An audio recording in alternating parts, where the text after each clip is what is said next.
नमस्कार, मी आहे रुबी आणि रुबी मस्के रेसिपीमध्ये आपले खूप खूप स्वागत आहे. मी आज आपल्या सर्वांकरता आपल्या रुबी मस्के रेसिपीवर घेऊन आलेली आहे.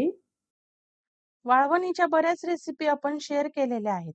आजची आपली वाळवणीची रेसिपी आहे दही मिरची. एकदा बनवून आपण ही 2 वर्ष खाता येणारी मिरची जेवणाचा स्वाद वाढवते. मस्त अशी झटपट बनवून तयार होते. कमी मेहनतीत, कमी साहित्यात बनवून तयार होते. पारंपरिक ही रेसिपी कशी करायची ते बघूया. मी इथे 2 किलो मिरची घेतलेली आहे. मार्केटमधून आणून स्वच्छ धुवून घ्यायची आहे. सर्व पाणी निथळून आपल्याला हे कॉटनच्या कापडाने पुसून घ्यायचे आहे. तर अशा पद्धतीने आपण या मिरच्या घेतलेल्या आहे आणि दही मिरची घेण्याकरता आपल्याला अशा जाडसरच मिरच्या वापरायच्या आहे. कारण या उन्हामध्ये वाळल्यानंतर याचा आकार बारीक होतो. म्हणून आपल्याला अशा मोठ्या आकाराच्या मिरच्या घ्यायच्या आहे. या मिरच्या मी अशा मधून कट करणार आहे. जेणेकरून यात आपण जे काही मसाले घालणार आहोत, ज्यामध्ये आपण दही घालणार आहोत, तर त्याचा फ्लेवर एकदम मस्तपैकी उतरतो. तर बघा अशा पद्धतीने आपण या संपूर्ण मिरच्या घेतलेल्या आहेत. तर आता आपण या चिरून घेऊया. ज्या साईडने आपली मिरची सरळ असते ना, त्या साईडनेच आपल्याला अशा पद्धतीने ही चीर लावून घ्यायची आहे. तर अशा पद्धतीनेच मी या संपूर्ण मिरच्या अशा पद्धतीने याला कट देऊन घेत आहे. तुम्ही सुरीच्या किंवा विळीच्या साहाय्याने तुम्हाला ज्याने जमल तसं तुम्ही त्याला कट देऊन घेऊ शकता. तर बघा अशा पद्धतीने आपण या संपूर्ण मिरच्या याला मधून आपण कट देणार आहोत.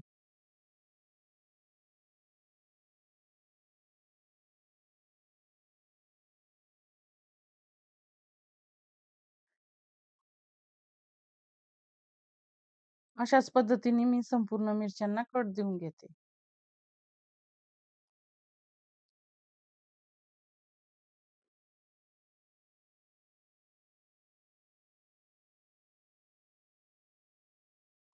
संपूर्ण मिरच्या या ठिकाणी आपल्या कट देऊन झालेल्या आहे. आपण बघू शकता. अशा पद्धतीने आपण या ठिकाणी संपूर्ण मिरच्यांना कट देऊन दिलेला आहे. तर बघा. आता आपण याची नेक्स्ट प्रोसेस करूया. दही मिरची करणार आहोत, तर या ठिकाणी आपल्याला सर्वात अगोदर दहीच घ्यायचे आहे. तर हे दही आपल्याला घट्ट वापरायचे आहे. आपण बघू शकता. तर या ठिकाणी आपण हे 1 कप दही घेतलेले आहे. आणि दही आपण सुरुवातीलाच जास्त नाही घेणार आहोत. हे 2 कप आपण दही घेतलेले आहे. आणि हे 2 कप म्हणजे आपण हे अर्धा किलो दही घेतलेले आहे. तर आपण जसे लागेल तसे आपण यामध्ये दही ॲड करणार आहोत. तर हे अशा पद्धतीने आपल्याला मस्तपैकी हे दही संपूर्ण फेटून घ्यायचे आहे. आणि हे आपण फेटून का घेत आहोत, की जेणेकरून आपण यामध्ये मिरच्या मुरायला ठेवू ना, तर हे संपूर्ण मिश्रण त्या मिरचीमध्ये मुरण्याकरता आपल्याला अशा पद्धतीने हे संपूर्ण दही फेटून घ्यायचे आहे. आणि हे आपण विस्करच्या साहाय्याने का फेटत आहोत, तर हे फक्त स्मूथ करायचे आहे. जर आपण ब्लेंडरने जर केले, तर ते खूप जास्त पातळ होईल. तर आपल्याला पातळ न करता घट्टसर दही या ठिकाणी आपल्याला वापरायचे आहे. हे संपूर्ण दही फेटून घेतल्यानंतर यामध्ये आता आपण घालूया भाजून घेतलेली जिरेपूड. तर हे संपूर्ण जिरे मी भाजून थंड करून याची पावडर करून घेतलेली आहे. तर या ठिकाणी आपण याचे हे 2 चमचे जिरेपूड घातलेली आहे. यामध्ये आता आपण चवीनुसार मीठ घालणार आहोत आणि मीठ आपल्याला थोडे जास्तच घालायचे आहे, जेणेकरून हे वाळल्यानंतर याचे मिठाचे प्रमाण कमी होते. तर मीठ बघा अशा पद्धतीने आपण जास्तच घेतलेले आहे. यामध्ये घालूया हिंग. हिंग घातल्याने या मिरच्यांचा फ्लेवर एकदम मस्त येतो. तर बघा अशा पद्धतीने आपण हे संपूर्ण फेटून घेऊया. एकत्र करून घेऊया. हे संपूर्ण मिश्रण आपल्याला मिक्स करून घेऊया. जेणेकरून आपल्याला हे मस्तपैकी एकत्र होईल. आणि दही एवढे घालायचे ना, की हे सर्व मिश्रण आपले दह्याला लागले पाहिजे. ज्या आपण मिरच्या चिरून घेतलेल्या आहे, त्यामध्ये संपूर्ण दही मुरले पाहिजे त्याप्रमाणेच आपण दही घेणार आहोत. तर बघा अशा पद्धतीने आपण हे संपूर्ण फेटून घेतलेले आहे. आणि हे इथं जवळपास हे अर्धा किलो दही आहे. तर बघा आता यामध्ये आपण या चिरून घेतलेल्या मिरच्या ॲड करूया.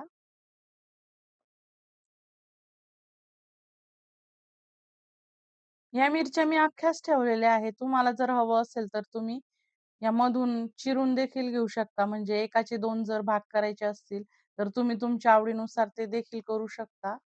तर बघा अशा पद्धतीने आपण या संपूर्ण मिरच्या या दह्याच्या मिश्रणामध्ये मिक्स करून घेणार आहोत.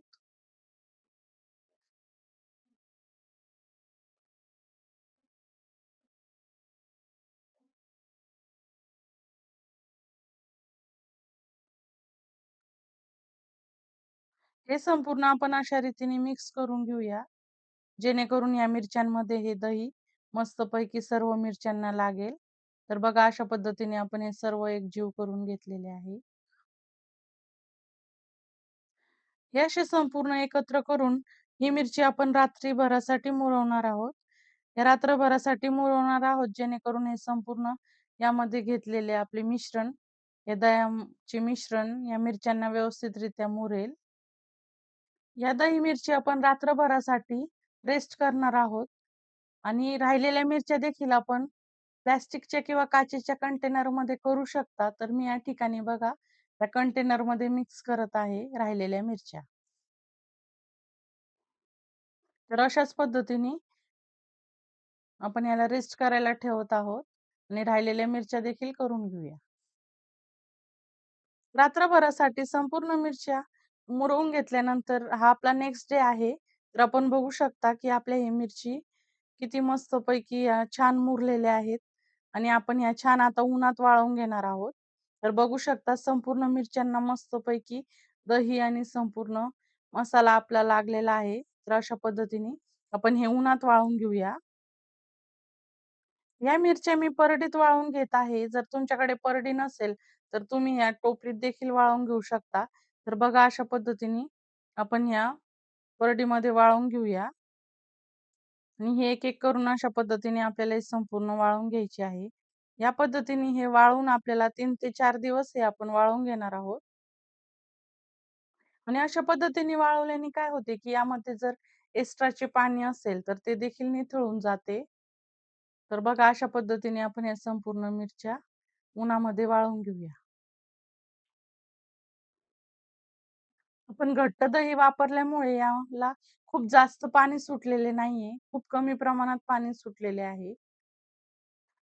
म्हणून मी आपल्याला व्हिडिओमध्ये सांगितलेले, की आपल्याला दाटसर एकदम घट्ट दही वापरायचे आहे. आपण बघू शकता, की आपल्या मिरच्या किती घट्टसर मस्तपैकी दही लागलेले आहे संपूर्ण एक-एक मिरचीला. खूप टेस्टी होतात या. खूप झटपट आणि लवकर होतात. खूप टेस्टी होतात. तर बघा अशा पद्धतीने आपण या संपूर्ण मिरच्या वाळवून घेतलेल्या आहेत उन्हामध्ये. तर या मिरच्या आपण 2 ते 3 दिवस वाळवून घेणार आहोत. 3 ते 4 दिवसानंतर बघा या आपल्या मिरच्या मस्त कडकडीत उन्हात वाळलेल्या आहे. मस्त दही मिरची या ठिकाणी आपली ही तयार झालेली आहे. अगदी कुरकुरीत झालेली आहे. आपण बघू शकता अशा पद्धतीने. मी आपल्याला एक तोडून देखील दाखवते, की मस्त कुरकुरीत ह्या वाळलेल्या आहेत. तर चला मी आता या मिरच्या आपल्याला तळून देखील दाखवते. तर या मिरच्या तळण्याकरता बघा आपण हे तेल तापून घेतलेले आहे आणि या मिरच्या आपल्याला खूप जास्त वेळ तेलात नाही ठेवायचे. लगेचच काढायच्या आहे. खूप लवकर तळल्या जातात या. खूप जास्त वेळ ठेवू नका. कारण कडकडीत वाळलेल्या आहेत त्यामुळे लगेचच तळल्या जातात. बघा अशा पद्धतीने ह्या आपण काढून घेऊया. अशाच पद्धतीने मी अजून आपल्याला तळून दाखवते. तेल आपले तापलेले असावे आणि गॅस एकदम मीडियम करायचा आणि बघा अशा पद्धतीने लगेचच काढायची. मस्त कुरकुरीत या ठिकाणी आपल्या या मिरच्या तळल्या जातात. ही दही मिरची आपण दही भातासोबत, खिचडीसोबत, वरण भातासोबत किंवा तोंडी लावण्यासाठी साइड डिश म्हणून देखील आपण ही खाऊ शकतो. तर बघा अशा पद्धतीने आपण या संपूर्ण मिरच्या आपण तळून घेतलेल्या आहे. अशाच पद्धतीने मी अजून देखील आपल्याला तळून दाखवते. खूप सोपी आणि झटपट अशी ही होणारी रेसिपी आहे. फक्त मिरची वाळवण्याकरता आपल्याला 3 ते 4 दिवस लागतात. तर बघा अशा पद्धतीने सोपी ही रेसिपी आहे. तर ही तुम्ही नक्की ट्राय करा. तर ह्या मिरच्या देखील बघा आपण किती मस्त सुरेख रंगावर तळून घेतलेल्या आहे. बघता क्षणी तोंडाला पाणी सुटते आणि हे करायला जितक्या चांगल्या आहेत, तितक्याच खायला देखील एकदम टेस्टी आहे, चवदार आहेत. तर ह्या तुम्ही नक्की ट्राय करा. तर बघा या आपल्या मिरच्या तळून झालेल्या आहेत. या मिरच्या आपल्याला लो फ्लेमवरच तळायच्या आहे. या मिरच्या खूप लवकर लाल होतात. 3 ते 4 मिरची आपल्याला घ्यायची आहे आणि 3 ते 4 सेकंदामध्येच आपल्याला ही तळून काढायची आहे. नाहीतर या जास्त जळतील. तर या जळू नये आणि लवकर चांगल्या मस्तपैकी तळल्या जाव्या म्हणून आपण हे 3 ते 4 सेकंदच आपण या तेलात तळून घेणार आहोत. आणि या मिरच्या आपण एअरटाईट कंटेनरमध्ये 2 वर्ष तुम्ही स्टोअर करून ठेवू शकता. जेव्हा हवे तेव्हा आपण हे तळून खाऊ शकतो. एकदम वेगळी चवीची रात्रभर मसाला, दह्यात मुरलेली मिरची, तोंडाला पाणी सोडणारी 2 केजी दही मिरची केलेली आहे. पारंपरिक दही मिरची आपली ही तयार झालेली आहे. आपण वेळात वेळ काढून ही रेसिपी बघितली म्हणून आपल्या सर्वांचे मनःपूर्वक आभार. रेसिपी आवडली असल्यास लाईक करा. रुबी मस्के रेसिपीला सबस्क्राईब करा. फ्रेंड्स आणि रिलेटिव्हजला नक्की शेअर करा. अशा छानशा रेसिपी सोबत आपण पुन्हा भेटूया.